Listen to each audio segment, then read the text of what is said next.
Hi, കേരളത്തിൻ്റെ നവോത്ഥാന നായകൻ സുധി മരിച്ചിരിക്കുകയാണ്. ഇനി ഓരോരുത്തരായി സുധിയുടെ ബന്ധം പറഞ്ഞുകൊണ്ട് പുറത്തേക്ക് വരും. നമ്മളിതൊക്കെ കാണാൻ വിധിക്കപ്പെട്ടു. എന്ത് കഷ്ടമെന്നല്ലാതെ എന്തിന് പറയാൻ.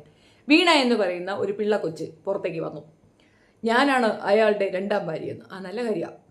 ഇത് മുമ്പ് നമ്മൾ കേട്ട ഒരു കാര്യം തന്നെയാണ്. അതിന് പ്രത്യേകിച്ചൊന്നും പറയാനില്ല. ഐ ആം ദ ഭാര്യ ഓഫ് സുധി. Okay, great. അതുകൊണ്ടൊരു പ്രയോജനമുണ്ട്. തുള്ളി അഴിവി അടിച്ച് കൂത്താടി നടന്നിരുന്ന നമ്മുടെ സുധിയുടെ ഇപ്പോഴുള്ള പ്രസൻറ്റ് വെപ്പാട്ടിക്ക് ഒരടക്കം വന്നു, തന്നടക്കം വന്നു. അതല്ലാതെ വേറെ എന്തെങ്കിലും സ്പെഷ്യാലിറ്റി ഉണ്ട്? പില്ല് പിടിച്ചതിനേക്കാളും വലിയതായിരുന്നു മാളത്തിനകത്തിരുന്നെന്ന് പറഞ്ഞ കണക്കാണ് വീണതാ തുടങ്ങിയിട്ടുണ്ട് ഇൻ്റർവ്യൂ. ഇത് വയ്യ. അതിനെയൊന്നും ഒതുക്കി ഒരു മൂലയിരുത്തിയപ്പോൾ ഇത് കൊണ്ടിറങ്ങിയിട്ടുണ്ട്. ഇതെല്ലാം അനുഭവിക്കാൻ കേരളം തയ്യാറായി നിന്നുകൊള്ളൂ. Come to the point. തുടങ്ങാൻ കൊച്ചേ, നീ തുടങ്ങ.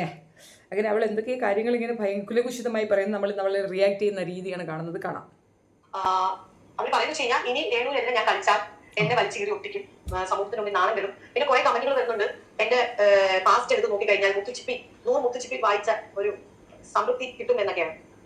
അല്ല, അതിലെന്തോ സത്യമുള്ളതായിട്ടാണ് ഈ മൊത്തം ഉടനീളമുള്ള ഒരു ഇന്റർവ്യൂവിൽ എനിക്ക് മനസ്സിലായത്. ഒരു മുത്തുച്ചിപ്പി ലൈഫ് സ്റ്റോറി ഉള്ളതുപോലെ എനിക്ക് ഫീൽ ചെയ്തു. നമുക്ക് നോക്കാം. എന്റെ പഴയ കാലങ്ങളായാലും പുതിയ കാലങ്ങളായാലും ചെകഞ്ഞു പോകുന്നവരോട് മാത്രമായിട്ടാണ് ഞാൻ ഒരു മെസ്സേജ് പാസ് ചെയ്യുന്നത്. അതൊന്നും എന്നെ ബാധിക്കുന്ന കാര്യമല്ല. ഞാൻ കുത്തിക്കൊണ്ട് വന്നാലും എനിക്ക് നോ പ്രോബ്ലം. കാരണം ഞാനും എന്റെ ഭർത്താവും ജോലി എടുത്താണ് ഞങ്ങൾ ജീവിക്കുന്നത്. ഈ പറയുന്ന ആൾക്കാരൊന്നും തന്നിട്ടല്ല.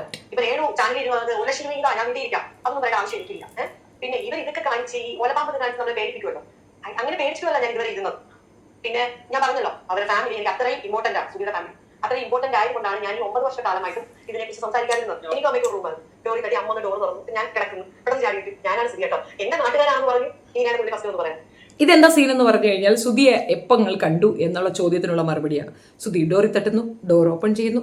എൻ്റെ നാട്ടുകാരാണല്ലേ എന്ന് ചോദിക്കുന്നു. അതേ എന്ന് ഉത്തരം പറയുന്നു. പിന്നെ സുധിയുമായിട്ട് അങ്ങോട്ടും ഇങ്ങോട്ടും പോകുന്നു. അതൊക്കെ അവൾ ഇങ്ങനെ പറയും. കേൾക്കാം. പെട്ടെന്ന് ഞാൻ എണീറ്റ് പോയി മുഖമൊക്കെ കഴുകി. മോനെ എവിടെയാ? ഞാൻ പോലെയൊന്നുമില്ല അമ്മയെന്ന് പറഞ്ഞു. ഞങ്ങൾ കൊല്ലത്താണ്, കല്ലറയിലാണ് എന്ന് പറഞ്ഞു. അപ്പൊ ഞങ്ങൾ കൊല്ലത്തേക്ക് വന്നിട്ടില്ല. അപ്പൊ അത് കഴിഞ്ഞ് എന്റെ നാട്ടുകാരാകുമ്പോൾ പുള്ളി ഭയങ്കരമായിട്ട് ഹാപ്പിയായി. അപ്പൊ എനിക്കും നല്ലൊരു മനുഷ്യൻ എന്ന് എനിക്ക് തോന്നി.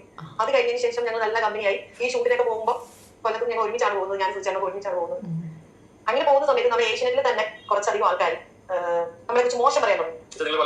നമ്മൾ ഒരുമിച്ചാണ് പോകുന്നത്, നമ്മൾ ഒരുമിച്ചാണ് ഫുഡ് നാശങ്ങൾ ഗോസിപ്പ് പറഞ്ഞു. വല്ല കാര്യമുണ്ട്? ചുമ്മാ ജീവിച്ചു പോകുന്ന ഒരു കൊച്ചാണ്. അതിനെപ്പറ്റി ഗോസിപ്പ് പറഞ്ഞു. പറയാൻ പാടുണ്ടോ? പാടില്ലായിരുന്നു. ചെയ്തു. ബാക്കി കേട്ടോ.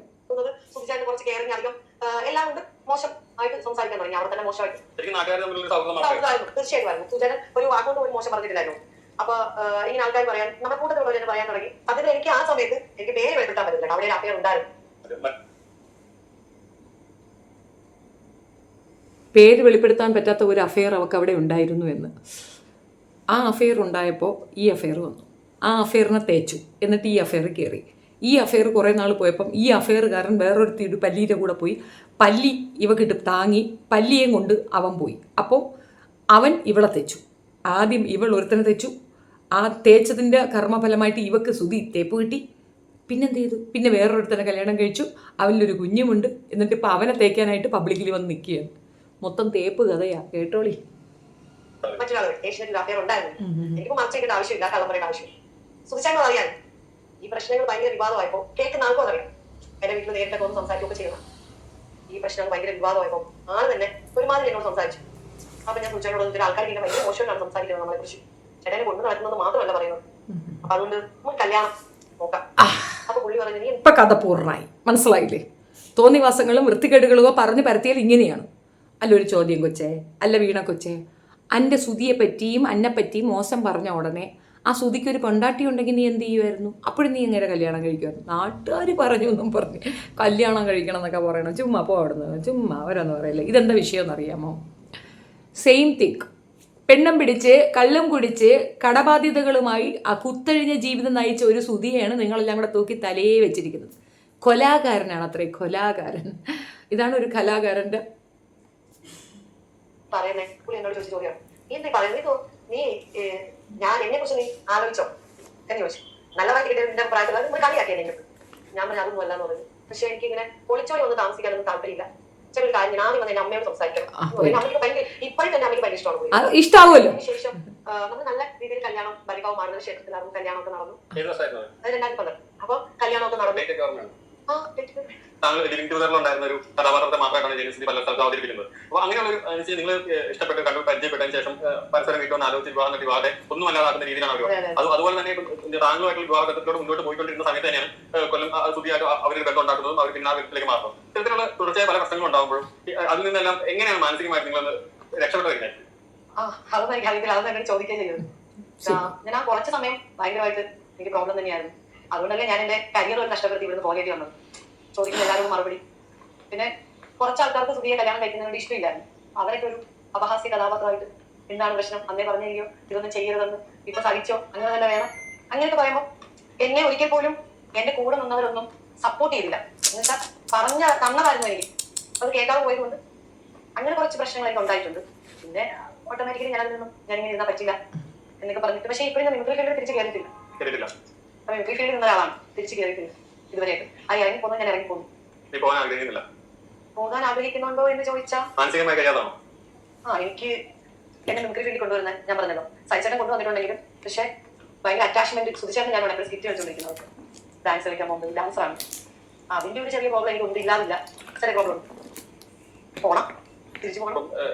പല സമയങ്ങളിലും സുധിച്ചേട്ടൻ യൂസ് ചെയ്യുന്നതായി തോന്നിയിട്ടുണ്ട്, അല്ലെങ്കിൽ അദ്ദേഹത്തിന്റെ പല വാക്കുകളും ഉപയോഗിക്കുന്നതായി തോന്നിയിട്ടുണ്ട്. അദ്ദേഹത്തിന്റെ സ്പ്രേ ഉണ്ടാക്കുന്നു, ഇതൊക്കെ കാണുമ്പോൾ എന്താ ചെയ്യുന്നത്? നിങ്ങൾ കാണുന്നുണ്ടാവില്ല ഇപ്പോൾ അദ്ദേഹത്തിന്റെ തത്തിന്റെ സ്പ്രേ ഉണ്ടാക്കുന്നു, ആ വിഷയങ്ങളൊക്കെ കാണുമ്പോൾ എന്താ തോന്നിയിട്ടുള്ളത്?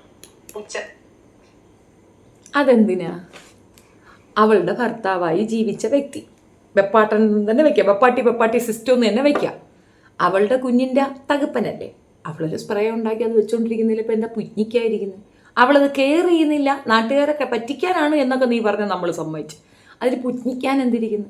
മറ്റൊരു തന്നെ വിവാഹം കഴിച്ച് അതിലൊരു കുഞ്ഞുമായി സ്വസ്ഥമായി അവൻ്റെ ഒപ്പം ജീവിക്കുമ്പോൾ പോലും നിന്റെ ഓർമ്മകളിൽ, ആ വിങ്ങലുകളിൽ, ആ വികാര തള്ളിച്ചകളിൽ അവൻ വരുന്നുണ്ടെങ്കിൽ അവൻ്റെ ഒപ്പം ജീവിച്ച ആ സ്ത്രീക്ക് അങ്ങനെ ചെയ്യുമ്പോൾ നിനക്ക് പുജ്ഞിക്കേണ്ട കാര്യം എന്തുവാ? അതെന്ത് തരം പുജ്ഞമാണ്? മനസ്സിലാവാത്തോണ്ട് ചോദിച്ചേനെ. മൊത്തത്തിൽ എന്താണെന്നറിയാമോ, മിമിക്രിയിലേക്ക് ഒരു ചാൻസ് കിട്ടണം. അതിനാണ് പുള്ളിക്കാരത്തി ഇറങ്ങി നിൽക്കുന്നത്. ആദ്യം ഒരു പേട്ട് ഇൻ്റർവ്യൂ കൊടുത്തു, ഒരു വട്ടിച്ചാത്തനെ മൈൻഡ് ചെയ്തില്ല. എന്നാൽ കാര്യക്ഷമതയുള്ള രണ്ടാമതൊരു ഇൻ്റർവ്യൂ, അതാണിപ്പം നടക്കുന്നത്. ആദ്യം ഒരു പ്രണയമുണ്ടായിരുന്നു, രണ്ടാമത് സുധിയെ കല്യാണം കഴിച്ചു, മൂന്നാമത് ഇപ്പോൾ ഒരുത്തൻ്റെ കൂടെ ഇരിക്കും. ആ രണ്ടാമത്തവൻ്റെ കാര്യം പറയാൻ മീഡിയാസിലേക്ക് മുഖവും കൊണ്ടുവന്ന നിന്നെ സഹിക്കുന്ന ആ മൂന്നാമത്തെ കക്ഷിയുണ്ടല്ലോ, അവനൊരു പൂച്ചണ്ട്. ഇപ്പോൾ റീസെന്റ് ഉണ്ടായ മറ്റൊരു വിവാദമാണ് ഹിറ്റുവിനും അവരുടെ വേണ്ടിയിട്ട് വീട് പണിയുന്ന വീടിന്റെ ഭയങ്കര വിവാദങ്ങൾ ഉണ്ടാവും, ചോർച്ചയാണെന്നുള്ള ആരോപണങ്ങൾ ഉന്നയിക്കുന്നു. അദ്ദേഹത്തിന്റെ മരണം കഴിഞ്ഞിട്ട് അനാഥരായ 2 കുട്ടികൾക്ക് വേണ്ടിയിട്ട് വീട് പണിതുന്നത് ഇത്ര വിവാദമാക്കിയപ്പോൾ താങ്കൾ കണ്ടുണ്ടാവില്ല, സോഷ്യൽ മീഡിയയിലുള്ളതാണ്, ഫേസ്ബുക്ക് ഇൻസ്റ്റാഗ്രാമിലുള്ളതാണ്, ഇതൊക്കെ കാണുമ്പോൾ എന്താണ് തോന്നുന്നത്? അവരുടെ വിധി തളർന്നു ചോദിച്ചാൽ ഉറപ്പായിട്ടും തളർന്നു. പക്ഷെ സുജിക അന്ന് പറഞ്ഞൊരു വാക്കുണ്ടായിരുന്നു, ഇനി എന്തൊക്കെ പ്രശ്നങ്ങൾ ഉണ്ടായാലും എന്നെ എന്റെ അമ്മയെ കൈ വിടത്തില്ലെന്ന്. പക്ഷെ ബീജിമിട് കുഞ്ഞിളം ഭാവേ പോക്ക് കാടേ അകത കേൾക്കാൻ വായോ നീ തായോ. സങ്കടപ്പെടുന്ന കാരണം വെച്ചാൽ നിങ്ങൾ സ്നേഹിച്ച് ഭയങ്കര എന്ന് വെച്ചാൽ ഒരു സമൂഹം മൊത്തം നിങ്ങൾ ചെറിയ രീതിയിൽ കൊല്ലംകാരായ 2 പേര് തമ്മിൽ ഒരു സ്ഥലത്ത് വെച്ച് കാണുന്നു, ആ സൗഹൃദമായിട്ട് മുന്നോട്ട് പോകുന്നു, ആ സൗഹൃദം മറ്റൊരു രീതിയിൽ വ്യാഖ്യാനിക്കപ്പെടുന്നു. ആ വ്യാഖ്യാനങ്ങളെല്ലാം മറികടന്ന് നിങ്ങൾ തന്നെ പരസ്പരം മനസ്സിലാക്കി വിവാഹം കഴിക്കുന്നു. അത് വന്നു കഴിഞ്ഞാൽ ജീവിതത്തിൽ മുന്നോട്ട് പോകുന്നതിന് ഇപ്പൊ അമ്മയും അച്ഛനില്ല, സഹോദരനില്ല, ആ ബന്ധത്തിലേക്ക് ഒരു സഹോദരത്തിനായി മകനായിട്ട് അല്ലെങ്കിൽ ഭർത്താവായിട്ട് എല്ലാം നോക്കുന്ന ഒരാളായിട്ട് വ്യക്തി തങ്ങളുടെ ജീവിതത്തിലേക്ക് വരുന്നു. ഒരു പ്രത്യേക ഘട്ടത്തിൽ വെച്ചിട്ട് അവരെല്ലാം അദ്ദേഹം മറ്റൊരാൾ തട്ടിയെടുത്ത് പോകുമ്പോഴത്തേനും ജീവിതത്തിൽ ഏറ്റവും വലിയൊരു വേദന അങ്ങനെയല്ല. അങ്ങനെയൊന്നുമില്ല, നമ്മുടെ ജീവിതത്തിൽ സംഭവിച്ച വേദനകളാണ് പറയുന്നത്, അല്ലെങ്കിൽ ബുദ്ധിമുട്ടുകളാണ് പറയുന്നത്. അതെങ്കിൽ മാറുന്നത് പറയുന്നവർക്കൊന്നും അറിയില്ല, കാര്യങ്ങളൊന്നും ഒന്നും അറിയില്ല അവർക്ക്. ഞാൻ എന്താണ് പോലും ആർക്കും അറിയും. എന്നോട് എന്റെ ഹസ്ബൻഡ് ചോദിക്കാറുണ്ട്, ഇപ്പോഴും നിനക്ക് സുചേട്ടൻ ഇഷ്ടമായിരുന്നു അല്ലേ ചോദിക്കാറുണ്ട്. അവര് മാത്രമല്ല എല്ലാരും ചോദിക്കാറുണ്ട്. ഞങ്ങള് എന്റെ അമ്മയുടെ സ്ഥലം കല്ലടയാണ്. അവിടുന്ന് വസ്തു ഇട്ട് വരുമ്പോ അവിടുന്ന് നമ്മൾ വസ്തു വെച്ചിട്ട് കൊല്ലത്തേക്ക് വരുന്നു. ഇതിപ്പോ സുചേട്ടൻ ഒരു വാക്കുണ്ടായിരുന്നു, ഞാനുണ്ട് കുഞ്ഞീളം വാവേ. തീർച്ചയായിട്ടും അതുമല്ല എന്റെ അമ്മ പ്രകാശം പറഞ്ഞിട്ടുണ്ട്, കഥ കേൾക്കാൻ കാടി. അതൊക്കെ ഓർക്കുമ്പോ ഇനി എത്ര ബീജിമിടെ ധൈര്യശാലിയാണെന്ന് പറഞ്ഞാലും വരും. തീർച്ചയായിട്ടും അമ്മയും കറിയുന്നുണ്ട്. അച്ഛനില്ല, സഹോദരനില്ല, അവർ പോയി ശേഷം അമ്മയ്ക്ക് താങ്കൾ നല്ലതായിട്ട് ഒരു പോരാട്ടം, നിങ്ങൾ രണ്ടുപേരും ഒരു പോരാട്ടം തന്നെയാണ്. ആ പോരാട്ടത്തിലേക്ക് നിങ്ങളുടെ കൈ പിടിച്ചു വന്ന വ്യക്തിയായിരുന്നു സുധി. അതിന്റെ ഇടയ്ക്ക് കുറെ പ്രോബ്ലംസ് ഒക്കെ എനിക്ക് ഉണ്ടായിട്ടുണ്ട്. പക്ഷെ സുചേട്ടൻ ഇങ്ങനെ പറയും, ആ പോട്ട് അങ്ങനെ എന്തിനാണ് അതിനെ കുറിച്ച് ചിന്തിക്കുന്നത്, എന്റെ ഒരു ഇഷ്ടങ്ങൾക്ക് പുള്ളി എതിര് നിന്നിട്ടില്ല. സുചേട്ട ഡാൻസ് പഠിക്കാൻ പോകണം, പൊക്കോ, എനിക്ക് അവിടെ ഇന്നതിന് പൊക്കോ, അങ്ങനെ ഒരു വ്യക്തിയായിരുന്നു. ആരുടെ കൂടെ വേണമെങ്കിലും സംസാരിക്കാം, ആരെ കൂടെ വേണമെങ്കിലും പോകാം. ജൂൺ 5 ആ സമയത്താണ് അദ്ദേഹം മരിക്കുന്നത്. ഇപ്പൊ മെയ് 20 താങ്കൾ സംസാരിച്ച് കണ്ടിരുന്നു എന്ന് പറഞ്ഞു. അപ്പൊ പെട്ടെന്ന് ഒരു വളരെ കാലത്തിന് ശേഷം കണ്ടൊരു വ്യക്തി, ജീവിതത്തിൽ എല്ലാം ആയിരുന്ന വ്യക്തി, ആ വ്യക്തിയുടെ പെട്ടെന്ന് ഒരു വിയോഗ വാർത്ത അറിഞ്ഞ നിമിഷത്തെ കുറിച്ചൊക്കെ ഓർക്കുന്നുണ്ട്. ഇപ്പോൾ എങ്ങനെയാണ് സംഭവം എന്നൊക്കെ. ആദ്യം പറയുന്ന അമ്മയാണ്. എന്റെ അമ്മ ന്യൂസ് കണ്ടിട്ടാണ് പറയുന്നത് ആ വീട്ടിൽ പോകാൻ ബുദ്ധിമുട്ട്, അവരെ ഫേസ് ചെയ്യാൻ ബുദ്ധിമുട്ട്. അന്ന് ഇറങ്ങിയതാണ് ഞാൻ അവിടെ. അപ്പൊ ഞാൻ എല്ലാവരോടും ഞാൻ വന്ന നമുക്കൊരു ഇതുണ്ടല്ലോ ഒരു അപ്പൊ പറഞ്ഞു നീ വാടി കൈകാട്ടെന്ന് പറഞ്ഞു. പക്ഷെ ഞാൻ ഉദ്ദേശിച്ചതൊന്നും അല്ലായിരുന്നു. അവിടെ ചെന്നപ്പോ അവർക്ക് എന്റെ നല്ല രീതി തന്നെയായിരുന്നു. ചേട്ടനാണെങ്കിലും ചേട്ടടിയാണെങ്കിലും പെങ്ങളാണെങ്കിലും അമ്മ ഇങ്ങനെ വളരെ ഇമോഷണൽ ആയി പോയി. നിന്റെയൊക്കെ വാശിയാണ്, നീ എന്റെ മോനെ അല്ലെങ്കിൽ എന്റെ മോനെ എന്റെ അടുത്ത് കണ്ടാൽ ശരിയാണ്. ഉറപ്പായിട്ട് എന്നോട് സുചേട്ടനുണ്ടായിരുന്നെങ്കിൽ അമ്മയ്ക്ക് ഇപ്പൊ ചിലപ്പോൾ മരിക്കുമായിരിക്കും, നമുക്ക് പറയാൻ പറ്റത്തില്ല. എന്തിനാടി കൊച്ചെ വളഞ്ഞു മൂക്കി പിടിക്കണത്? ഇവളായിരുന്നു അവന്റെ ഭാര്യയെങ്കിൽ ആ അമ്മ എൻ്റെ ഒപ്പം സുരക്ഷിതയാണ്. ഇങ്ങനെ അല്ലല്ലോ നീ മുമ്പ് പറഞ്ഞത്. ഇവള് തന്നെ മുമ്പ് പറഞ്ഞിട്ടുണ്ട് എനിക്ക് സമയമില്ലായിരുന്നു, ഞാനും സുധിച്ചേട്ടനും ഒരേ ഫീൽഡായിരുന്നു, ഞങ്ങൾ ഫീൽഡ് വർക്കിന് വേണ്ടി പോകുന്ന സമയത്ത് എനിക്ക് ശ്രദ്ധിക്കാൻ പറ്റിയിട്ടുണ്ടായിരുന്നില്ല, എനിക്ക് കച്ചൂട്ടനോട് എനിക്ക് വലിയ താല്പര്യമൊന്നും ഉണ്ടായിരുന്നില്ല, തച്ചൂട്ടനെ നോക്കിയിട്ടിരുന്ന കൊല്ലക്കാർ തന്നെയായിരുന്നു, അവിടെ തന്നെയാണ് ഞാൻ കടത്തിയിട്ടുണ്ടായിരുന്നത്. സ്പീഡിൽ പറഞ്ഞപ്പോൾ മനസ്സിലായി, സൈലൻ്റ് ആയിട്ട് പറഞ്ഞുതരാം. ഇവള് കൊച്ചിനെ ഒന്നും നോക്കൂലായിരുന്നു. അങ്ങനെ ഒരു അവസ്ഥ ഉണ്ടായിരുന്നു. ആ കൊച്ചിനെ നോക്കും, കൊച്ചിനോട് പ്രണയം കാണിച്ച് സ്നേഹം കാണിച്ച് കയറിയത് ഇപ്പോഴത്തെ പല്ലി അവിടെ എൻ്റർ ചെയ്ത ഉടനെ പല്ലിക്ക് അവൻ്റെ പൾസ് മനസ്സിലായി. പല്ലിയുമായിട്ട് അവൻ ഡിസ്കസ് ചെയ്തതിൽ അവനെന്താണ് ആവശ്യം അത് തന്നെ. അവൻ പലപ്പോഴും അങ്ങനെയാണ്, വളരെ പ്രണയാധുരനായി സംസാരിക്കുന്ന ഒരു പ്രണയ വികാര ജീവിയാണ് സുധി. അത് ഞാൻ പറഞ്ഞുതരാം, ഇതൊന്ന് കഴിയിട്ട് അതിലേക്ക് പിന്നെ പോവാം. സാഹചര്യമാണല്ലോ, സമയമുണ്ടല്ലോ. പക്ഷെ എന്നാലും അമ്മയ്ക്ക് അത്രയും ദിവസം ആ മോനെ കണ്ടോണ്ടിരിക്കാറുണ്ട് എന്ന് ഞാൻ ചിന്തിച്ചു. കുടുംബത്തിലും തിരിച്ചുകൊണ്ട് പോയത് തൊള്ള ഇത് എന്തെയ്യുന്നേ? അമ്മായിമ്മ പോരാ, അത് നാത്തും പോരാ, അത് പെണ്ടാട്ടി പെപ്പാട്ടി പോരാ, ഇത് എന്തിരുടേത്? ടൗണിലേക്ക് വന്നു. നമ്മൾ വാങ്ങിയതാണ് വീട്. ഇവര് ഞാൻ ടൗണിൽ കോഴിക്കോട് ജംഗ്ഷൻ നമുക്ക് നടന്നു പോകുന്ന ദൂരം കാണുന്നവരാണ്. പക്ഷെ എന്നാൽ പോലും സുചേട്ടൻ ഞാൻ ഉണ്ടെങ്കിൽ എന്റെ തന്നെ ഉണ്ടാവും. അതാണ് ഇപ്പൊ ഇതൊക്കെ പറഞ്ഞത്. അത് ഇപ്പോഴും എനിക്ക് ഓർക്കുമ്പോൾ സങ്കടം വരാറുണ്ട്. അതിനിപ്പോ നമുക്ക് ലൈഫിൽ ഉണ്ടാവുമല്ലോ, നമ്മൾ ഇത്രയും എന്താ പറയാ ഞാൻ ഉണ്ടാവും എന്നൊക്കെ പറഞ്ഞ് നമ്മൾ അവിടുന്ന് വസ്തുവൊക്കെ വെച്ച് കൊല്ലത്തേക്ക് വന്നു.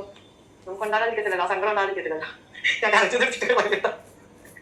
അടുത്ത പറയാനായിട്ട് ഒന്നാമത് ഇപ്പൊ വേറെയൊക്കെയാണ് പറയുന്നത്. അത് താങ്കൾ ഇമോഷൻ വന്നാണ് നമ്മളായത് നിങ്ങൾ കരയിച്ചല്ലോ.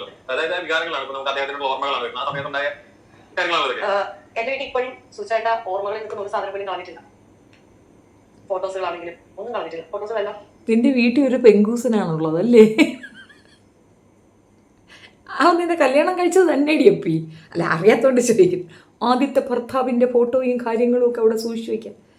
സുധി ചത്തതിന് ശേഷമാണ് നീ കെട്ടിയെങ്കിൽ കറക്റ്റ് ശരിയാണ്. ആദ്യ ഭർത്താവിനോടുള്ള പ്രണയ വിരഹ ദുഃഖം അതവിടെ വയ്ക്കാൻ നീ ആദ്യം തേച്ചില്ലേ? അവൻ്റെതും കൂടെ കൊണ്ടുവയ്ക്കാത്തത് എന്ത്? വെക്കുമ്പോൾ എല്ലാം കൂടെ വെക്കണ്ടേ അപ്പി?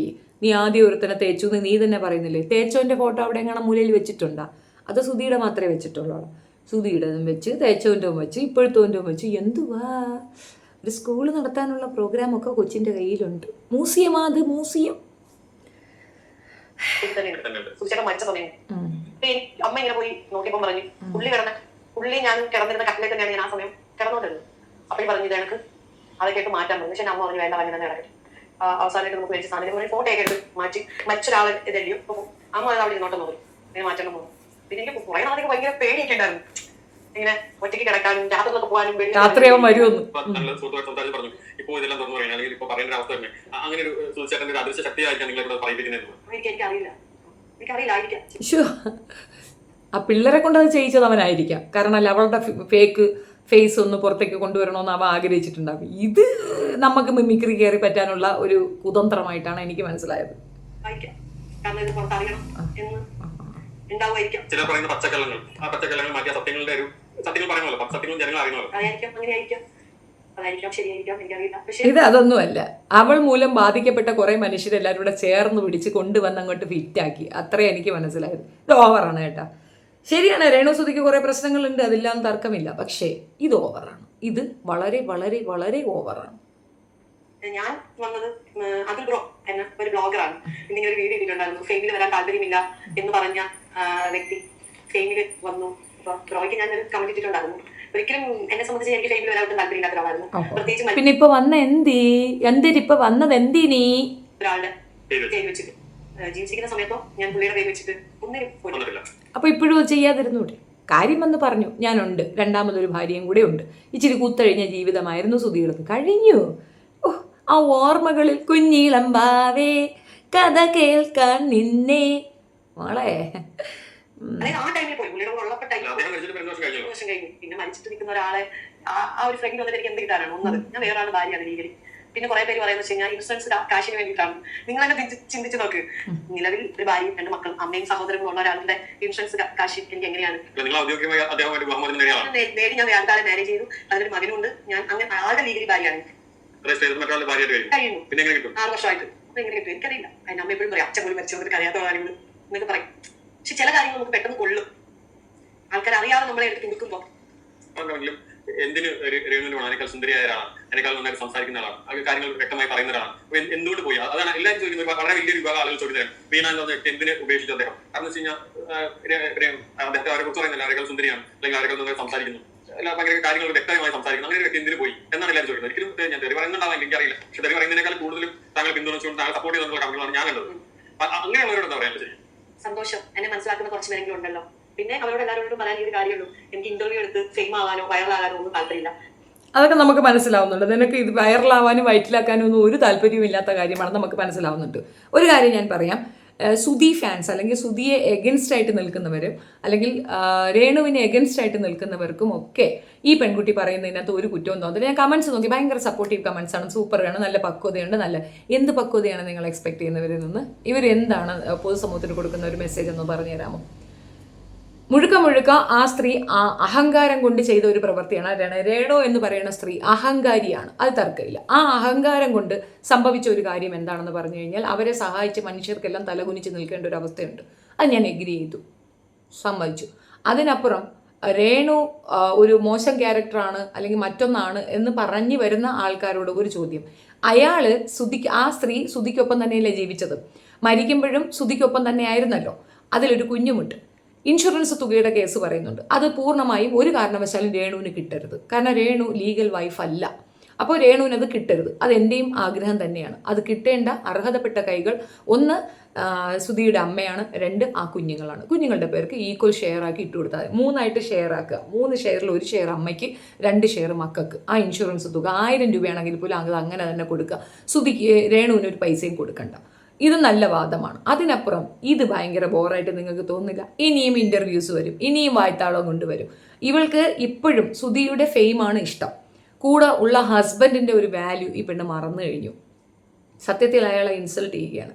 ഇവളുടെ ഈ ഒരു കളി കൊണ്ട് തന്നെയാണ് സുധി ഇഗ്നോർ ചെയ്തത്. സുധി അത്യാവശ്യം ഒരു വികാര ജീവിയാണെന്ന് മനസ്സിലാക്കാൻ ഈ നമ്മുടെ മറ്റേ പല്ലിയുടെ ഒരു വീഡിയോ ഉണ്ട്, അതെടുത്ത് വെച്ച് കണ്ടു കഴിഞ്ഞാൽ മനസ്സിലാവും. പല്ലി അതിനകത്ത് കൃത്യമായിട്ട് പറയുന്നുണ്ട് വികാര നിർഭരമായ ഒരു കാര്യം പുള്ളി പറഞ്ഞിട്ടുണ്ട് എന്നുള്ളത്. വാവൂട്ടനെ ഒന്ന് കാണണം അവസാനമായിട്ട്. വാവൂട്ട നമുക്കൊരു വീഡിയോ കാളിൽ കൂടെ അവസാനം കാണാം എന്നൊക്കെ പറഞ്ഞുകൊണ്ട് പുള്ളിക്കാരത്തി ഒരു വീഡിയോ ഇട്ടിട്ടുണ്ട്. അപ്പോൾ അത് വരും ദിവസങ്ങളിൽ ഞാൻ കൊണ്ടുവന്ന് കാണിക്കാം. ഇപ്പോൾ ഇതില്ല, ഇത്രയേ ഉള്ളൂ. ഈ വിഷയത്തിൽ നിങ്ങളുടെ അഭിപ്രായം കമൻറ്റിൽ പറയുക. വീഡിയോ ആദ്യം കാണുന്നവർ ദയവ് ചെയ്ത് സബ്സ്ക്രൈബ് ചെയ്തിട്ട് കാണുക എന്നുള്ളതാണ്. ഈ വിഷയത്തിൽ കൂടുതൽ കാര്യങ്ങൾ ഇനി നമ്മൾ പറയേണ്ടി വരുമെന്നുള്ളത് തിരിച്ചറിവ്, അതുകൊണ്ടാണ് ഞാൻ പറഞ്ഞത്. രണ്ടാമത്തെ കാര്യം, ഇതിനകത്ത് പൂർണ്ണമായും ഞാൻ ഈ പറയുന്ന പെൺകുട്ടിയോട് യോജിക്കുന്നില്ല. നമ്മൾ പറഞ്ഞു കഴിഞ്ഞു, തുള്ളിക്കുളിക്കേണ്ട കാര്യമൊന്നുമില്ല. അയാളൊരു സ്ത്രീ ലമ്പടനായിരുന്നു. അതുകൊണ്ടാണ് പല പെണ്ണുങ്ങൾ കയറിപ്പോയി. ഈ സ്ത്രീക്ക് പോലും മറ്റൊരു ബന്ധമുണ്ടായിട്ട് അവൻ്റെ നിന്ന് പറിച്ചെടുത്തതാണ്. നിന്നെ ഒരാളിൽ നിന്ന് പറിച്ചെടുക്കുമ്പോൾ നിന്നിൽ നിന്ന് ഒരാളും പറിച്ചെടുത്തുകൊണ്ട് പോകും. അത് കർമ്മഫലമാണ്. ആ കർമ്മഫലമാണ് കിട്ടിയത്. അതിനപ്പുറം രേണു കാണിക്കുന്ന ഈ ഒരു വെപ്രാളവും ഈ വെകിടത്തരത്തിനൊന്നും രേണു അർഹയല്ല എന്ന് പറഞ്ഞു വയ്ക്കാൻ അവളെ കൊണ്ട് ഉപകരിച്ചു. പക്ഷെ അതുകൊണ്ട് രേണു കാണിക്കുന്ന അതേ മോഡലിൽ കാണുന്നിടത്തൊക്കെ പോയിരുന്ന് ഇൻ്റർവ്യൂ കൊടുക്കാനാണ് ഇവളുടെ പ്ലാനെങ്കിൽ ഒപ്പോസിഷൻ ഉണ്ട് എന്നാണ് ഞാൻ പറഞ്ഞത്. വിവാഹം കഴിഞ്ഞു മറ്റൊരു പുരുഷനുമായി ജീവിതം തുടർന്ന് മുന്നോട്ട് കൊണ്ടുപോകുമ്പോൾ ആദ്യ ഭർത്താവിൻ്റെ ഫോട്ടോയും വീഡിയോയും ഒന്നും ഡിലീറ്റ് ചെയ്യില്ലെന്ന് അഭിമാനപൂർവ്വം വന്ന് പറയുന്നത്, അതും ഡിവോഴ്സ് ചെയ്ത ഹസ്ബൻഡിൻ്റെ ഒന്നും ഡിലീറ്റ് ചെയ്യാതെ സൂക്ഷിച്ചു വെക്കണം എന്ന് പറയുന്നത് ഇപ്പോഴുള്ളവനെ ഇൻസൾട്ട് ചെയ്യുന്നതിന് തുല്യമാണ്. അങ്ങനെയുള്ളവർക്കേ അത് മനസ്സിലാവും. എന്തായാലും നിങ്ങളുടെ അഭിപ്രായം കമൻറ്റിൽ പറയുക. വീഡിയോ ഇഷ്ടപ്പെടുകയാണെങ്കിൽ like, share and subscribe my channel. Thank you.